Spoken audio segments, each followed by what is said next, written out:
അതുപോലെ ഇതിനിടയിൽ പെട്ടെന്ന് റിലീസിന് തൊട്ട് ദിവസം മുമ്പായിരുന്നു തിരക്കഥ മോഷ്ടിച്ചതാണ് എന്ന് പറഞ്ഞൊരു ആരോപണം ഉണ്ടായത്. ഇത് എന്റെ അടുത്ത് വാങ്ങിച്ച് പോയതാണ്, അങ്ങനെ അവര് ഡിസ്കസ് ചെയ്തതിന് ശേഷമാണ് എന്റെ അടുത്ത് വാങ്ങിച്ചത് എന്നൊക്കെ പറഞ്ഞുള്ള ആരോപണങ്ങൾ ഉണ്ടായിരുന്നു. അതിനോട് എന്താണ് തോന്നിയത്? വായിച്ചില്ലേ അത്?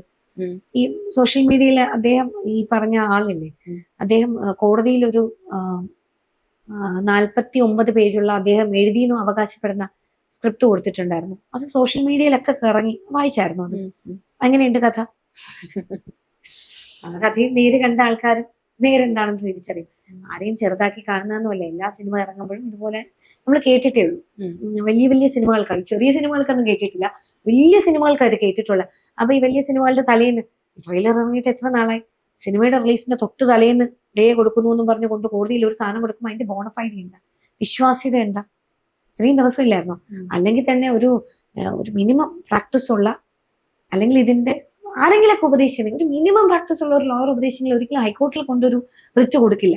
അത് സ്യൂട്ടാ കൊടുക്കേണ്ടേ. ഇനി പുതിയൊരു സിനിമ ചെയ്യണമെങ്കിൽ അതിൽ പറയാം, നമുക്ക് കോപ്പി റൈറ്റിന്റെ ഒരു ഇൻഫ്രിഞ്ച്മെന്റ് ഉണ്ടെങ്കിൽ അത് സ്യൂട്ടാണ് കൊടുക്കേണ്ടത്. അയാൾക്ക് ഡാമേജ് ഉണ്ടെങ്കിൽ അയാൾ ഡാമേജിന് പോയിട്ട് ഒരു സ്യൂട്ട് കൊടുക്കാം.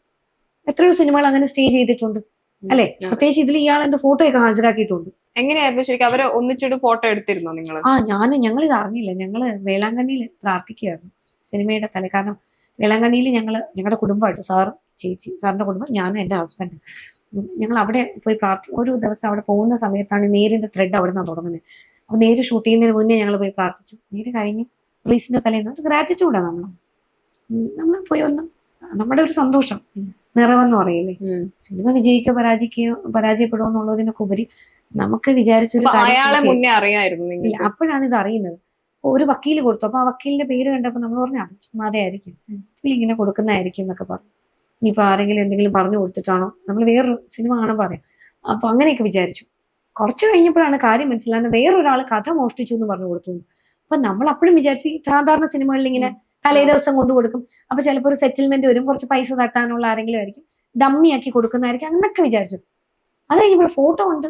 ഞാൻ പെട്ടെന്ന് സാറേ ഈ ഫോട്ടോ ഇത് നമ്മൾ മറ്റേ മാരിയറ്റിൽ വെച്ച് ഇയാളെ കണ്ടിരുന്നു, സാർ ഓർക്കുന്നുണ്ടോ? സാറ് പെട്ടെന്ന് ഞങ്ങൾ വണ്ടി നിർത്തി, ഞങ്ങൾ പൊക്കോണ്ടിരിക്കാം, വേളാങ്കണ്ണി എത്താറായി. അതായത് വേളാങ്കണ്ണിയുടെ കോമ്പൗണ്ട് കയറി നമ്മള്. അതാ പറഞ്ഞു പെട്ടെന്ന് ഇടോ ഇത്. അപ്പോഴാണ് എനിക്ക് ഓർമ്മ വരുന്നത്. ശരിയാ, കാരണം ഏതോ ഒരു ഒറിജിനൽ എന്റെ ഒരു ലൈഫ് സ്റ്റോറി ഉണ്ട്. ലൈഫ് സ്റ്റോറി എനിക്ക് സിനിമയാക്കണം. പുള്ളിയുടെ ഒരു ഫാമിലി ഇഷ്യൂ, ഒരു കുട്ടി അന്വേഷിച്ചു പോകുന്ന അച്ഛന്റെ കഥ എന്നാണ് ത്രെഡ്. അപ്പം സാർ പറഞ്ഞിടോ കേട്ടിട്ട് ഇൻട്രസ്റ്റിംഗ് ആണ്, പക്ഷെ അയാൾ പറയുന്ന കാര്യങ്ങൾ എനിക്കത്, അപ്പം ഞാനപ്പോൾ അത് ഇയാൾ കേസിന്റെ കാര്യങ്ങളൊക്കെ പറയുന്നു. ഞാൻ സാർ ഒരു കാര്യം ചെയ്യാം, ലൈഫ് സ്റ്റോറി അല്ലേ, ഇയാളുടെ ജഡ്ജ്മെന്റ് വന്നു, ആ ജഡ്ജ്മെന്റ് ഇങ്ങനെ കൊണ്ടുവരാൻ പറഞ്ഞു, നമുക്ക് നോക്കാമെന്ന് പറഞ്ഞു. അങ്ങനെ സാർ ആ ജഡ്ജ്മെന്റ് കൊണ്ടുവരാൻ പറഞ്ഞിട്ട് ഞാൻ ഇന്ന ഡോക്യുമെന്റ്സ് കൊണ്ടുവരാൻ പറയും സാറേ എന്ന് പറഞ്ഞു. അപ്പൊ ഞാൻ ഈ കോടതിയൊക്കെ കഴിഞ്ഞ ദിവസമായിട്ട് ഞാൻ സാറിനോട് പരിചയപ്പെടുന്ന സമയം, അന്ന് ഈ റൈറ്റിങ്ങിന്റെ കാര്യങ്ങളൊന്നും തലയിലില്ല. അപ്പൊ ഈ മാരിയറ്റിൽ, കാരണം ഞാൻ ഇവിടെ താമസിക്കുന്നത്, എന്റെ വീടിന്റെ അടുത്ത മാരിയറ്റ് എനിക്ക് സൗകര്യമാക്കാം. ഞാൻ സാറേ മാരിയറ്റ് ആണെങ്കിൽ എനിക്ക് സൗകര്യമായിരിക്കും എന്ന് പറഞ്ഞു. ഞങ്ങൾ അവിടെ പോയി ആ താഴെ കോഫി ഷോപ്പിലിരുന്നു. അപ്പൊ ഇയാളും ഒരു സ്ത്രീയും കൂടെയാണ് വരുന്നത്. ഇയാളുടെ ഭാര്യയൊന്നുമില്ല, വേറെ ഏതോ ഒരു സ്ത്രീയാണ്. ഇയാളുടെ ഫ്രണ്ട് ആണെന്നും കണ്ട് പറഞ്ഞ് പരിചയപ്പെടുത്തുന്നു. ഫ്രണ്ടോ പാർട്ട്ണറോ ആരോ എന്ന് പറഞ്ഞ് പരിചയപ്പെടുത്തുന്നു. അപ്പൊ ഞാൻ ചോദിച്ചു ആ ഡോക്യുമെന്റ്സ് കൊണ്ടുവന്നിട്ടുണ്ട്. ഉണ്ട്. ഞാനന്ന് ലീഗൽ ഒപ്പീനിയൻ കൊടുക്കാനാണ് എന്റെ ജോലി ചെയ്തത്. ഞാൻ ജിത്തു സാറിന്റെ ടൈം എന്ന് പറയുന്ന സ്റ്റോറി, അവരുടെ പ്രൊഡക്ഷന്റെ ലീഗൽ ഓഫീസർ ഞാനാണ്. സാറിന്റെ എല്ലാ സിനിമകളുടെയും ഈ പറയുന്ന ഹിന്ദി ആണെങ്കിലും തെലുങ്ക്, തമിഴ്, അതിന്റെ എല്ലാ എഗ്രിമെന്റ്സ്, സോണി, അതെല്ലാം ലീഗലി ഞാനാ ചെയ്യുന്നത്. മീറ്റിംഗ്സ് അറ്റൻഡ് ചെയ്യുന്നതൊക്കെ ഞാനാ. അപ്പൊ എന്നെല്ലാം ചാർജും ചെയ്യുന്നുണ്ട് കേട്ടോ. അപ്പൊ ലീഗൽ ഒപ്പീനിയൻ ഞാൻ പോകുന്നു. അപ്പൊ വെരിഫൈ ചെയ്യാം. ആ ഫോട്ടോയിലുണ്ട്, നോക്കിക്കഴിഞ്ഞാൽ അറിയാം. അദ്ദേഹം അവകാശപ്പെടുന്ന 49 പേജുള്ള സ്ക്രിപ്റ്റ് ഏൽപ്പിച്ചു എന്നാ. സ്റ്റേപ്ലർ അടിച്ചൊരു 2 പേജിന്റെ സ്റ്റേപ്ലർ, അടുത്ത 2 പേജിന്റെ സ്റ്റേപ്ലർ, അടുത്ത 2, അങ്ങനെ 3 അത് ഇരിക്കുന്നത്. സ്റ്റേപ്ലർ അടിച്ച 2 പീസ് പേപ്പർ അത് കോടതി ഡോക്യുമെന്റ്. സൂം ചെയ്ത് നോക്കുമ്പോൾ വളരെ നമുക്ക് ഈ കോടതിയിലുള്ള ആൾക്കാർക്ക് അറിയാൻ പറ്റും. അതിന്റെ ഹെഡിങ് ഒക്കെ ഉണ്ട് കോർട്ടിന്റെ. വേറൊരു കഥയാണ് വന്ന് പറഞ്ഞത്. അത് കൊച്ചിനെ രക്ഷിക്കണ കഥ എന്ന് പറഞ്ഞിട്ട് വന്നു. ഈ പറയുന്ന പോലെ നമ്മളിത് നോക്കുവാണ്. ഞാൻ ഡോക്യുമെന്റ് നോക്കിയപ്പോൾ ഇയാൾ ഈ പറഞ്ഞ കഥയായിട്ടൊന്നും വലിയ സാമ്യമില്ല. ഞാൻ ചോദിച്ചു ജഡ്ജ്മെന്റ് എവിടെയെന്ന് വെച്ചു. കുട്ടിയുടെ കസ്റ്റഡി ഭാര്യ കൊണ്ടുപോയി എന്നാ പറഞ്ഞു. മനസ്സിലായില്ല. അപ്പൊ ഞാൻ ചോദിച്ചു ജഡ്ജ്മെന്റ് എവിടെയെന്ന് ചോദിച്ചു. അപ്പൊ അയാൾ പറഞ്ഞു അത് കിട്ടിയിട്ടില്ല, ഞാൻ വക്കീലാണ്. ഞാൻ നിങ്ങളത് കൊണ്ടുവരും, കാരണം നിങ്ങൾ ഈ പറഞ്ഞ സീക്വൻസ് ഒന്നും ഇതിനകത്തില്ല. നിങ്ങൾ ഫയൽ ചെയ്ത പെറ്റീഷൻ ഇവിടെ അതും ഇല്ല. അപ്പൊ പറഞ്ഞു ഞാൻ നോക്കുമ്പോൾ ഇവർ ഫയൽ ചെയ്ത ഇടക്കാല പെറ്റീഷൻസിന്റെ മറ്റവരിട്ട ഒബ്ജക്ഷൻ ആണുള്ളത്. ഞാൻ എന്നാ വക്കീലിന്റെ നമ്പർ എന്നാ ഞാൻ വിളിച്ചു ചോദിക്കാം. അല്ല അതും അങ്ങനെയല്ല, ഞാൻ തരാമെന്നൊക്കെ പറഞ്ഞു. അയ്യോ, അങ്ങോട്ട് നമ്മൾ ചോദിക്കുന്ന ചോദ്യങ്ങളൊക്കെ ഇപ്പൊ നിങ്ങൾ ചോദിക്കുന്ന ചോദ്യങ്ങൾക്ക് എനിക്കൊരു ക്ലാരിറ്റി ഇല്ലെങ്കിൽ നിങ്ങളോ കേട്ടുകൊണ്ടിരിക്കുന്ന ആൾക്കാരോ അത് വിശ്വസിക്കോ? ഇല്ല. ഇല്ല. അപ്പൊ നമുക്ക് സത്യസന്ധമായിട്ട് പറയാനുണ്ടെങ്കിൽ ക്ലാരിറ്റിക്ക് എന്തിനാ ബുദ്ധിമുട്ട്? ഉം. അല്ലെ? ഒന്നുകിൽ അറിയാമില്ലെങ്കിൽ ഇല്ല, എനിക്ക് താല്പര്യമില്ല പറയാൻ, അത്രയല്ലേ വേണ്ടുള്ളൂ. അതെ. അതിനിടയ്ക്ക് തത്തിക്കളിക്കുന്ന എന്തിനാ? അതിലൊരു കള്ളത്തനമില്ലേ? നമ്മളൊക്കെ മനുഷ്യരെ കാണുന്നില്ല, അതിനൊന്നും വക്കീൽ ബുദ്ധി വേണ്ട. ഉം. നമ്മൾ ഒരാൾ കള്ളം പറയുന്നത് കേട്ടാൽ നമുക്ക് അറിയാൻ പറ്റും. അപ്പൊ അതുപോലെ ഞാൻ സാറിനോട് പറഞ്ഞു നിങ്ങൾ പറയുന്ന എനിക്കത് ഡൈജസ്റ്റ് ചെയ്യുന്നില്ല, ഞാൻ നിങ്ങൾക്ക് ഒരു ചെക്ക് ലിസ്റ്റ് തരാം, നിങ്ങൾ ഇത്രയും ഡോക്യുമെന്റ്സ് കൊണ്ടുവരും. കാരണം അദ്ദേഹം എന്നെ ഒരു ലീഗൽ ഒപ്പീനിയൻ കൊടുക്കാനാണ് വിളിച്ചേക്കുന്നത്. ഞാൻ എങ്ങനെ ഇത് നിങ്ങളുടെ ലൈഫ് സ്റ്റോറി ആണെന്ന് പറയും? നിങ്ങൾ പറയുന്ന കാര്യങ്ങളൊന്നും ഈ ഡോക്യുമെന്റിൽ ഇല്ല, കോഡ് ഡോക്യുമെന്റ് ആണ്. ഇത് ഉണ്ട് എന്ന് തെളിയിക്കുന്ന കോഡ് ഡോക്യുമെന്റ് കൊണ്ടുവരാൻ പറഞ്ഞു. ജഡ്ജ്മെന്റ് ആയതല്ലേ, ഒരു ജഡ്ജ്മെന്റ് മതി, നമ്പർ ഞാൻ എടുത്തോളാം. സാറിനെ ഞാൻ മാറ്റി എടുത്തിട്ടുണ്ട്. സാർ എനിക്കിത് അത്ര നന്നായിട്ട് തോന്നുന്നില്ല, ഇതിൽ എന്തോ ഒരു സംതിങ് ഈസ് ഫിഷിങ്. സാർ അതൊന്ന് സൂക്ഷിച്ച് ഡീൽ ചെയ്യോ കേട്ടോ, ഡോക്യുമെന്റ് കിട്ടിയിട്ട് മതി സാറ് ബാക്കി മൂവ് ചെയ്യുന്നത്, സാറിന് അത് താല്പര്യം ഉണ്ടെങ്കിൽ ആടോന്ന് പറഞ്ഞു. ഞാൻ ചെക്ക് ലിസ്റ്റ് ഒക്കെ എഴുതി കൊടുത്തു. ഞങ്ങൾ അറിയാതെ അവിടെ ഇരുന്ന് ആ ഫോട്ടോ എടുത്തതാ. നമ്മൾ ഒളിക്യാമറ എന്നൊക്കെ പറയില്ലേ, നമ്മളറിയാതെ നമ്മുടെ ഫോട്ടോ എടുക്കാൻ ആർക്കെങ്കിലും അധികാരമുണ്ടോ? ഇല്ല. പക്ഷെ ഇത് നന്നായി ഫോട്ടോ എടുത്തു. നമുക്ക് നാളെ നമ്മളെ ഇതൊക്കെ ചെയ്ത് നാണം കെടുത്തി മാനം കെടുത്തി എന്ന് പറഞ്ഞൊരു കേസ് പോയാൽ നമുക്കൊരു തെളിവായി. അതാ ഞാൻ പറഞ്ഞു, എല്ലാം കൊണ്ടും ദൈവഭാഗ്യം.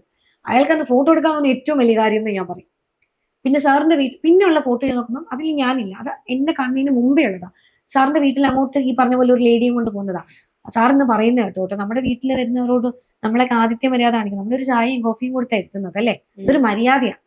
അല്ലാണ്ട് കയറി വരുന്നവൻ നമ്മളെ ചതിക്കും, നമ്മളറിയാതെ. നമ്മളിപ്പോ വീട്ടിലിട്ടുകൊണ്ടിരിക്കുന്ന ഒരു ഉടുപ്പ് നിങ്ങൾ വരും എന്ന് അറിഞ്ഞിട്ടാ ഞാനിപ്പം പുറത്തു പോയിട്ട് വന്നു, ഞാൻ ഈ ഡ്രസ്സിലിരിക്കുന്നത്, ഇല്ലെങ്കിൽ ഞാൻ എന്റെ വീട്ടിലിരിക്കുന്ന ഡ്രസ്സാ. സാറ് അവിടെ ഇരിക്കുന്നത് വീട്ടില് ഉടുക്കുന്ന ഒരു മുണ്ടും ടീഷർട്ടും ഇട്ടിട്ടായിരിക്കുന്നത്. സാറിന്റെ ഭാര്യ അവർ വളരെ ആദിത്യ മര്യാദയുള്ളവരാ. ആര് ചെന്നാലും ഒരു വെള്ളം കൊടുക്കാണ്ട് വിടില്ല. അങ്ങനെയുള്ള ഒരു വീട്ടിൽ കയറി ചെന്നിട്ട് അവര് കൊടുത്ത കോഫിയും കുടിച്ചിട്ട് ഈ സാധനം ഇരുന്ന് സാറിന് നോക്കിയിട്ട് മനസ്സിലായില്ല.